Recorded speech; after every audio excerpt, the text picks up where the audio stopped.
Welcome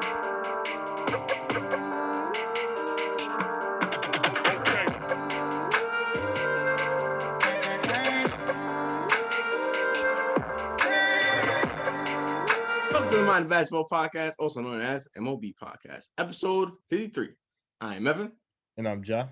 And it's our basketball podcast where we recap, break down, and analyze players and teams from the previous games from the previous day. How is this Wednesday afternoon, Ja? Just tired like always. You always tired. You always tired. Yeah, man. I'm doing good as well. I hope everyone having a good day. I hope everyone will have a good day. Not many basketball games, only 6 from last night, but some interesting, embarrassing, disheartening, sad moments in those games. But let's get to it. First, starting off with the most embarrassing and sad game from one team's perspective. It was the Brooklyn Nets up against the Phoenix Suns. The Brooklyn Nets, of course, without KD and Kyrie, who was out for last night's game.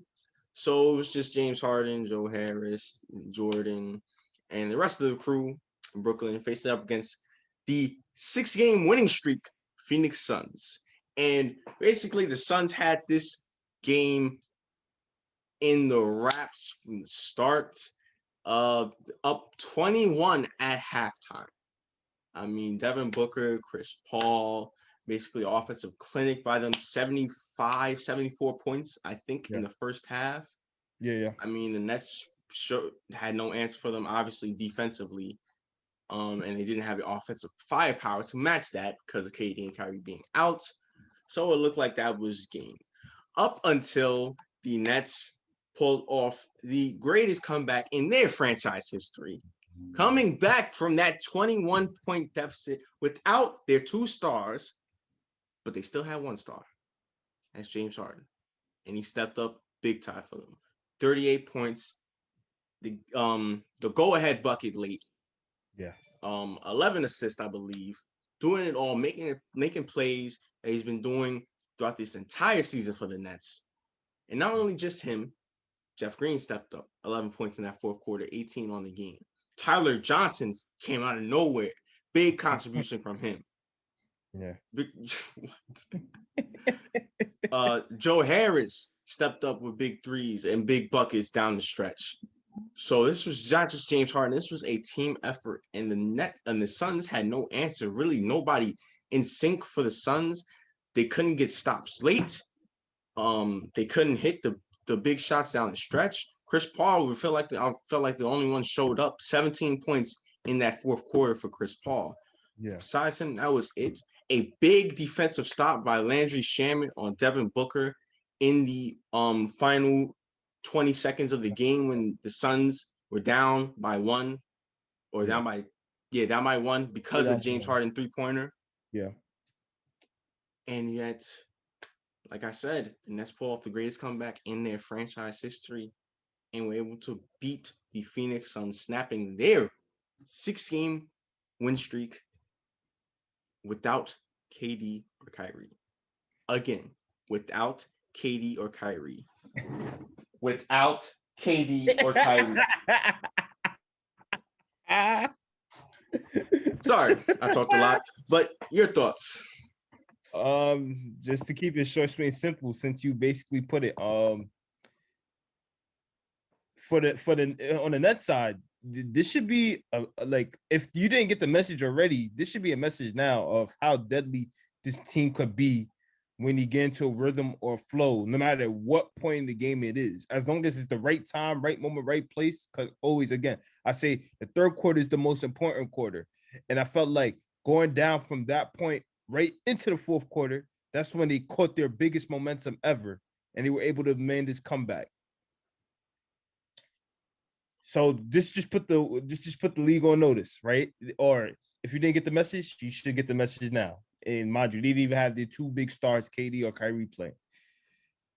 For the Suns, those final moments got to really be embarrassing. It got to really be embarrassing.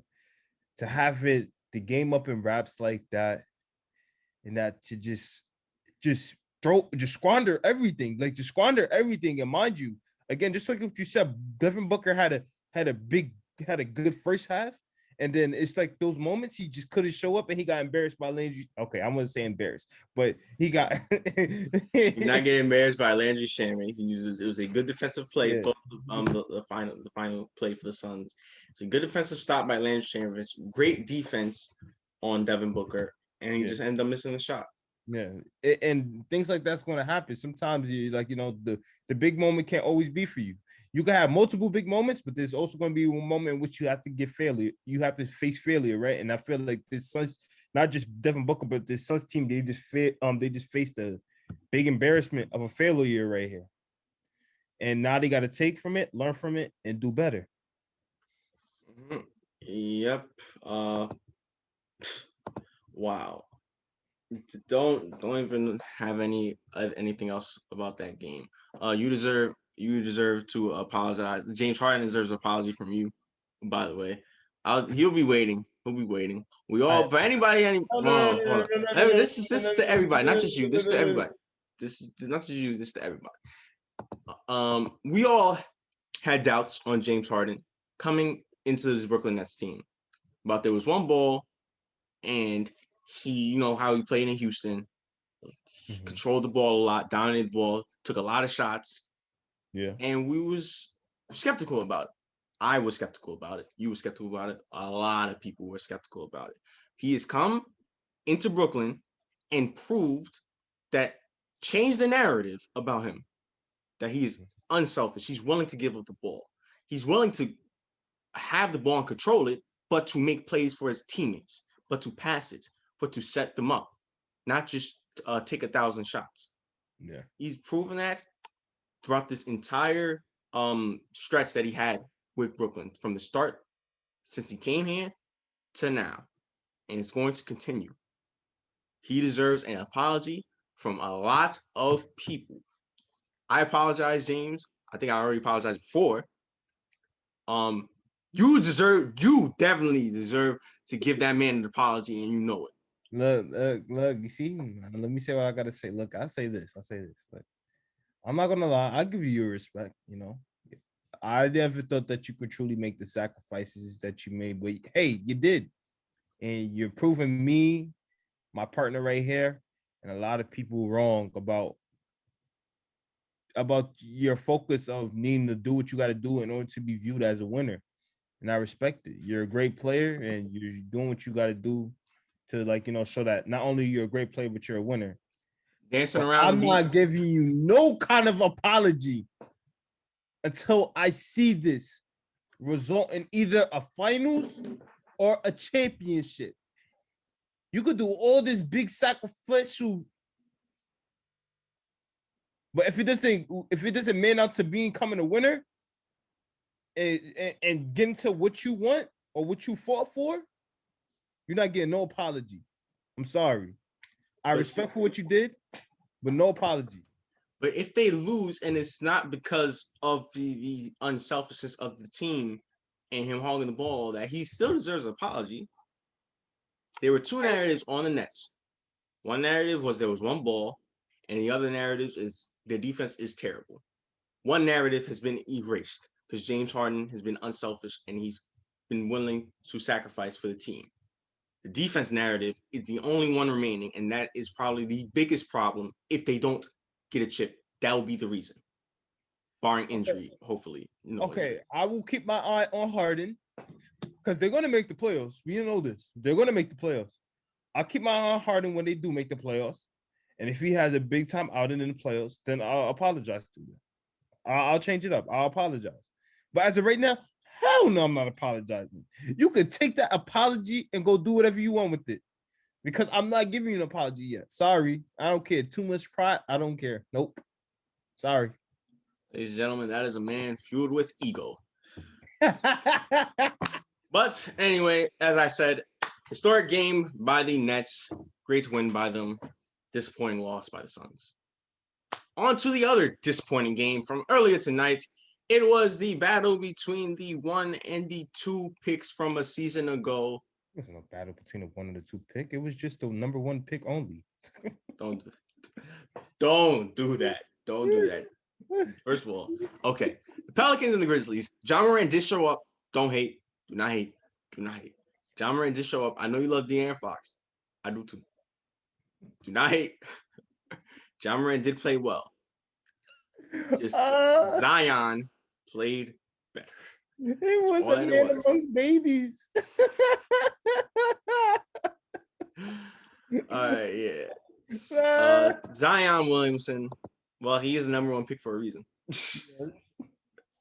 He just came out there and flat out balled against this Grizzlies team. Grizzlies had no answer for him, especially in that third quarter. The game was close up until then. Yeah. But no, he didn't just balled out. He bully balled out. Like he really, like he just bullied, like legit disrespected. Like he really wanted to knock somebody's head off while going to the basket disrespected. That just balled out. He bully balled out. Yes, he bullied balled out. Yes, yes. A lot of the credit for that win, dominating win, by the Pelicans against Grizzlies is due to Zion. He got some help though. Josh Hart coming off the bench, was big time for them. Brandon Ingram as usual. Yeah. Um, 20 points lightly. I mean, he does this every game. Yeah. But yeah, Zion really just came out there and attacked and attacked and attacked, and they didn't know what to do. Yeah. They were down. They were down in the beginning, and yet the impact and the energy that Zion brought, it made them play better as a team. They start to play their common, fast-paced kind of game, and you can see most of that was because of Zion just being a big bully, looking like a truck coming down the field. Like I was just like, whoa, okay. I would have been scared too. Like, what do we do? And then as a result, then you seen just like what you said, Ingram get a light 20. Lonzo was being a really good facilitator. Hernan Gomes was having an imprint all over the game. JJ Redick just came in with the clip, and like Josh Hart looked really good. Like this whole team. As a result, his impact just made the whole team look good at that point. Yeah. That's really all that needs to be said about this game. Dominating performance by the Pelicans as they beat the Grizzlies by 30. All right. On to the other, four other games that happened around the league. Which one would you like to go into first? Um, your Bucks looking kind of disappointing. Your former MVPs kind of, even though he had a great game, Reigning MVP. He always shows up. Well, Yes, I'm he not gonna say he does. shows up. I say he shows up most of the time, but let's just say it just didn't go this way. It was a close game. It was the Bucks versus the Raptors. It was a close game from beginning to the end, where even though you felt like as if the game could go either way, just let's just let it be known the Raptors just gained momentum going down that stretch, and they just never looked back at that point. They just never looked back. And you said it off the record, and let's bring it up here on the record. They need Drew Holiday. They need somebody, that leader, that point man who could lead their team in terms of just that leadership. Well, I probably wouldn't say leadership role, but in terms of controlling that whole offense. Yes, they do need Drew Holiday back, especially on the defensive side. With Fred VanVleet dropping buckets along with Kyle Lowry. Yeah. And it feels like they're missing that backcourt piece. Yes. That they so desperately been needing. So that's really all that it comes down to. Also, Middleton didn't have the best of games last night. Yeah, he did so not. Take that into account. But yeah, Drew Holiday's still out with injury, and they desperately need him back because the Bucks have not been playing good basketball as of late. They've lost 4 straight, 5-5 in the last 10. That is mediocrity. Is not what the Bucks strive for. They strive for a championship this season. They strive for championship last season. Strive for championship season before. So how they've been playing is really disgusting, to be honest. You gotta fix it, yeah. Yeah. Something has to change. It shouldn't be just a Drew Holiday problem. Something has to change. Exactly. They just need to get it going, I feel like. All right. Other game that you wanna speak about? Any other games you want to speak? No. I give you that. I'm surprised you wouldn't go about the Nuggets game. Oh yeah, let's talk about it. Like so surprisingly, like finally, Murray was looking kind of like okay, I want to say he was looking like the bubble Murray. I'm not gonna say that. Yeah, not 40. He But he was he was there, he was there. yeah, he was there. He was there. And Jokic, you already know Jokic will always be there. A light 43. A light 43 for Jokic. He will always be there. But yet the Celtics finally, well, I'm not gonna say finally because I got to see where they're gonna carry this momentum. But they finally was able to finally look good after after recent The Marcus Smart injury. yep since the Marcus Smart injury because they've been struggling since that injury happened and hasn't been able to gain any kind of good rhythm or flow. They have lost games that they should have won, and they were able to get a win against a team that, even though has been consistent, is a really good playoff team. Let's be honest. This is the Nuggets are a playoff contender in the West, and you need to win like this in order to show like, hey, we just been in the slump. Now we're back. Jaylen Brown balled out, of course, with 27. Tatum, even though he had 21, even though he had late 21, could have did better, but hey, he still showed up on the box score big time. And it was just a good all-around performance. Yeah, all around really like team effort. Like everybody was getting buckets. Yeah. Everybody was producing for that Celtics team. So finally haven't said that in a while, in a couple games, but a good win by the Celtics team. All right. The game quickly, well, I'll go over the last two. Quickly, the Blazers faced the Thunder. The Thunder kept it close, but in the end, it was game time. That's all that needs to be said. On to the other game that I really want to talk about, have interest in talking about. It was the Lakers and the Timberwolves.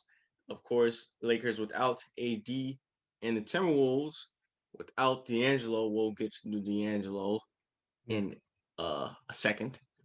But I loved how Anthony Edwards balled out in last night's game. He did. I feel like he slept upon. I said that before.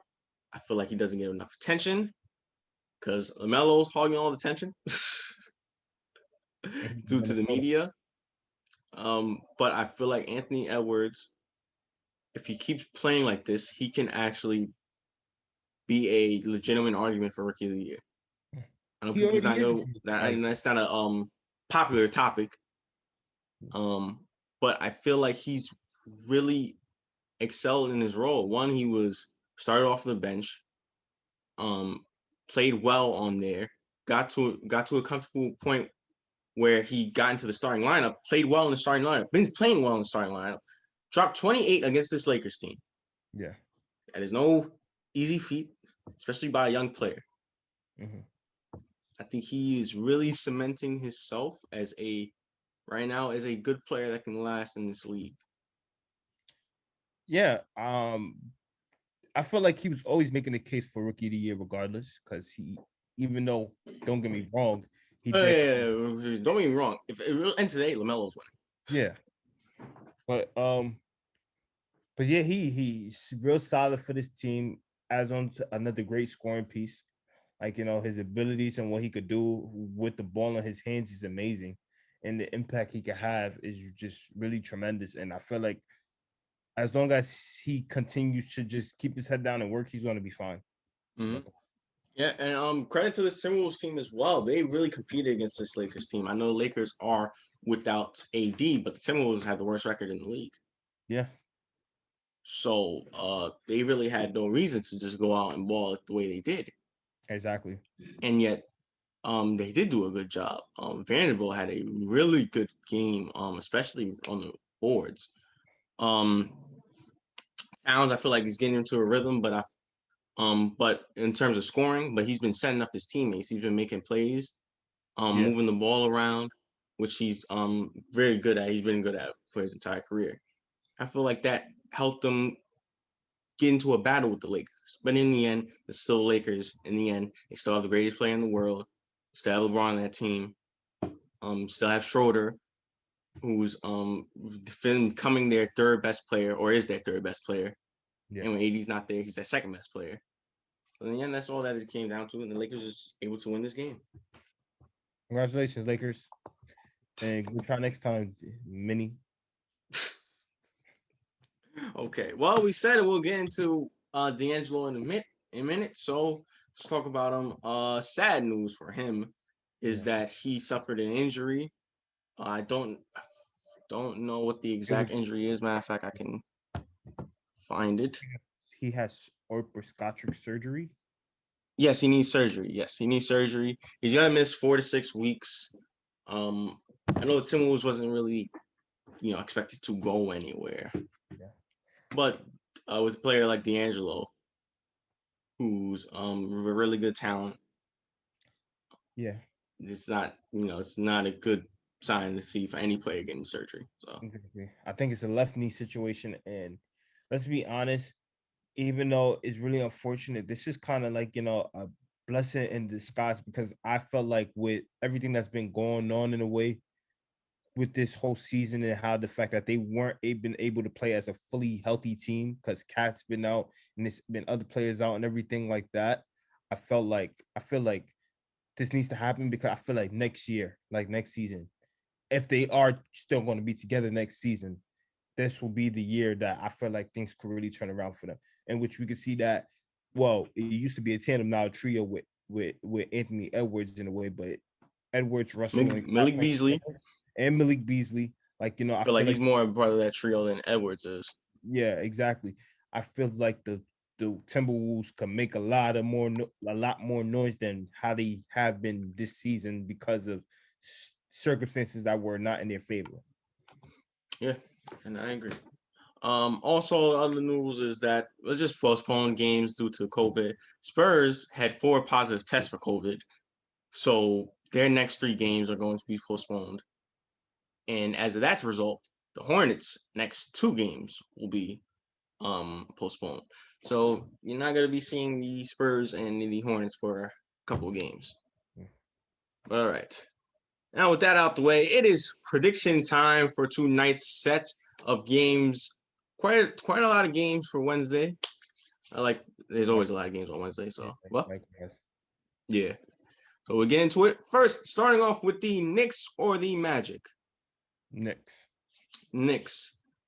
The Hawks or the Celtics. Celtics. The first primetime national televised game for ESPN, 7:30, is the Houston Rockets up against the best team in the East record-wise, 76ers. So you got.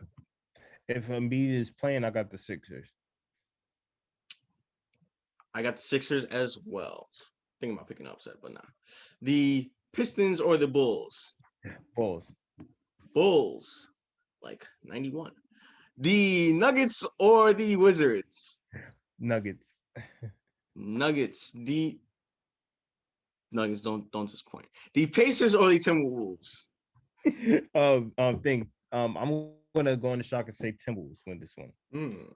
I'm going to go against you. I got the Pacers. Mm-hmm. The Blazers or the Pelicans? Pals. Blazers. Wow, my your dark horse and your surprise team. Yeah, and they beat your dark horse. I mean, your surprise. You're my surprise team. Yeah, I'm surprise team. I mean, yeah. There we go. Speaking of my surprise team, the Pistons. Oh, wrong game. Yeah, the Thunder or the Grizzlies? Grizzlies. The next primetime game of the doubleheader on ESPN is the Miami Heat up against the Golden State Warriors. Miami. I got the Warriors. Should be an interesting game, though. Yeah, it should be. Miami does need that bounce back after that loss against the Clippers.